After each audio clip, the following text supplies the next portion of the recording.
New York prosecutors who secured the first ever criminal conviction of a former president on Tuesday said the hush money case against Donald Trump should not be dismissed in light of his election victory.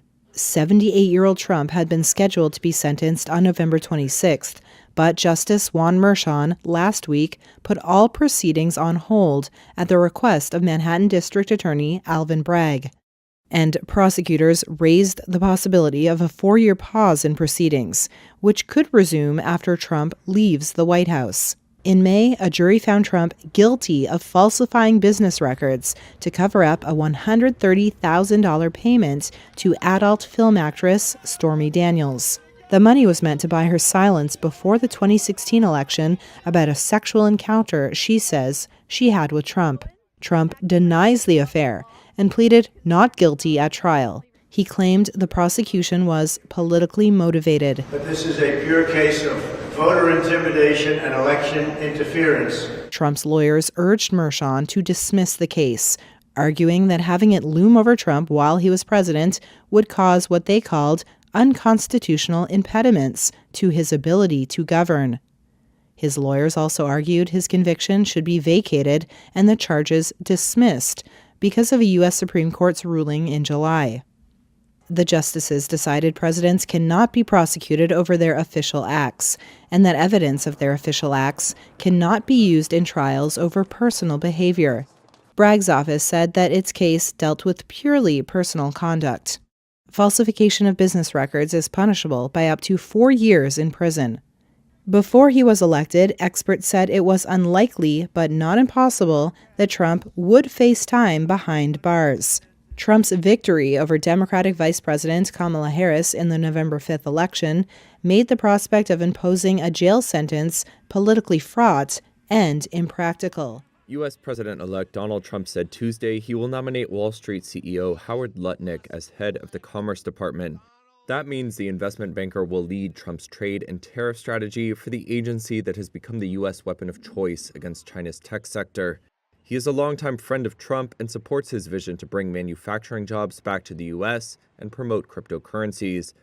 Though Lutnick does not speak about China often, he is a big proponent of tariffs, especially aimed at Beijing. According to the New York Times, he said in a podcast interview last month, quote, "Don't tax our people, make money instead. Put tariffs on China and make $400 billion. Lutnick's appointment was a setback for 2 other Trump supporters who had vied for the commerce job, including former Small Business Administrator Linda McMahon. CNN reported on Tuesday that Trump is expected to name her as Education Secretary instead, heading a department that Trump proposed abolishing during his campaign. McMahon is the co-founder and former CEO of the WWE professional wrestling franchise. She was a major donor to Trump during his first presidential bid and headed up the Small Business Administration in the billionaire's first term. Trump also said Tuesday that he had chosen television personality and surgeon Dr. Mehmet Oz to serve as administrator of the Centers for Medicare and Medicaid Services.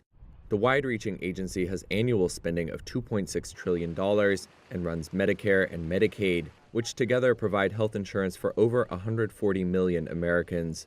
Trump promised during his campaign not to cut Medicare, but he is expected to let federal subsidies for Medicaid expire at the end of 2025. The agency also handles much of the health insurance enrollment under the Affordable Care Act, also known as Obamacare. Trump and other Republicans have previously tried to repeal the law, but now say they only seek to overhaul it.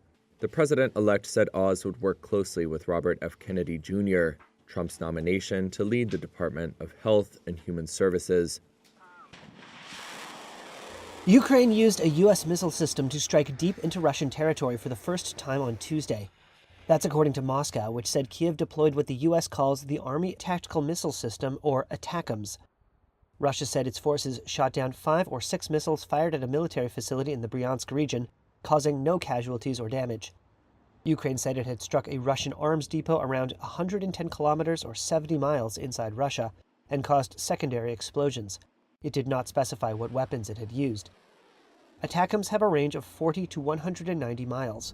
For most of the year, Washington has instructed Kyiv not to use American weapons to strike inside Russian territory. But President Joe Biden gave approval just this week for Ukraine to use the ATACMS missiles for such strikes. Military experts say U.S. missiles can help Ukraine defend a pocket of Russian territory it has captured over the summer, but they are not likely to change the course of the 33-month-old war. More consequential changes in the U.S. posture are expected when President-elect Donald Trump returns to power in 2 months, having pledged to end the war quickly, without saying how. In an address to Ukraine's parliament, President Volodymyr Zelensky said the war's decisive moments would come in the next year. At a soup kitchen in Khan Yunis on Tuesday, these Palestinians held out empty pots, hoping for meals of cooked rice. There's a shortage of food and supplies in Gaza, and there's been a big increase in looting. Only days earlier, nearly 100 trucks carrying food for Palestinians were violently looted while entering the enclave. 2 UN agencies told Reuters it was one of the worst aid losses over the last 13 months of war. The situation is very difficult, said this man, who added that this was the only soup kitchen with food every day. The looted convoy had been transporting food provided by the UN agencies who spoke to Reuters, UNRWA, and the World Food Programme. It was instructed by Israel to depart at short notice via an unfamiliar route from Kerem Shalom border crossing, according to UNRWA's senior emergency officer Louise Wateridge. Of the 109 trucks in the convoy, 98 were raided. Wateridge also said some of the transporters were injured during the incident, but did not detail who carried out the ambush. Fighters from Hamas and other Gaza factions have formed an armed force to prevent gangs from pillaging aid convoys in the embattled territory. The force was formed this month as public anger rose at aid seizures and price gouging. That's all according to residents and sources close to the group, who say it has staged repeated operations, ambushing looters and killing some in armed clashes. On Tuesday, dozens of Palestinians held a funeral for a member of Hamas security forces, who died a day earlier in clashes with looters of food aid trucks. Gazan Daya al-Nasara said, "Everyone is against the bandits and looters, but people are being forced to buy from them." You are, against your will, obligated to buy a flour bag from a thief for $53, which is lower than its normal price, which has now reached $120 to $133, because you can't pay $133 for a bag of flour. Before the war, a sack of flour sold for $10 or $15. In the West Bank, the head of the haulers union, Adel Amr, said he's concerned about his drivers making the trip to Gaza. Of course, we get worried for the driver in Gaza that comes to transfer the aid, which is not merchandise. So he leaves his home risking his life, not knowing if he will come home, from gangs and the thieves and the armed gangs in Gaza. Amr said he was also concerned the supplies they bring in will never make it to the people who need it. Brazilian police say President Luiz Inácio Lula da Silva could have been killed before his inauguration in 2023. Viva o Brasil e viva o povo brasileiro. They uncovered a military plot to kill the then president-elect days before he took office and stage a coup. 5 people were arrested on suspicion of being linked to the plan. The army confirmed current and retired military officers were arrested, including one who was a member of former President Jair Bolsonaro's cabinet. Documents seized by police show how the plan was to shoot or poison Lula and his vice president-elect, put retired army generals and other officials in charge, and then hold new elections. They were also planning to kill a Supreme Court justice who had investigated Bolsonaro, police say. Lula defeated Bolsonaro in the 2022 election. The former president has never recognized his defeat and is currently being investigated for his alleged role in encouraging riots in Brasilia on January 8, 2023. One source told Reuters a police investigation that's about to wrap up will find Bolsonaro conspired to engineer the attempted coup after losing the election. He's not commented publicly on the allegations.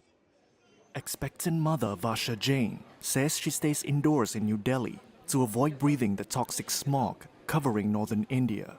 Her husband is equally concerned, worrying about their child growing up in such polluted air. On Tuesday, she and many others in northern India woke up to another day of severe pollution. I don't step outside the house, I walk around inside my house, eat healthy, and we also have air purifiers at home so that we breathe fresh air. So these are the precautions I take. There is concern for the baby. If this is how the situation continues, how will things be in future? However, my doctor has given me good guidance of staying at home. Also, there is no other way but to face this situation. Each winter, India faces air pollution as coal air traps dust, fumes, and smoke from illegal farm fires in Punjab and Haryana states. On Tuesday, New Delhi's 24-hour air quality index was 488 on a scale to 500, according to India's Central Pollution Control Board. It says 0 to 50 counts as good, and anything above 401 as severe. Swiss experts ranked the Indian capital as the world's most polluted city, with air quality classified as hazardous. The government has been forced to restrict vehicle movements and construction activity and has urged schools to hold classes online. This week, the country's weather department said that a shift in the fog towards the northern state of Uttar Pradesh had helped improve visibility in Delhi. Local media reported that strict measures to reduce pollution have slowed production at over 3.4 million small and medium-sized businesses in Punjab, Haryana, and Delhi.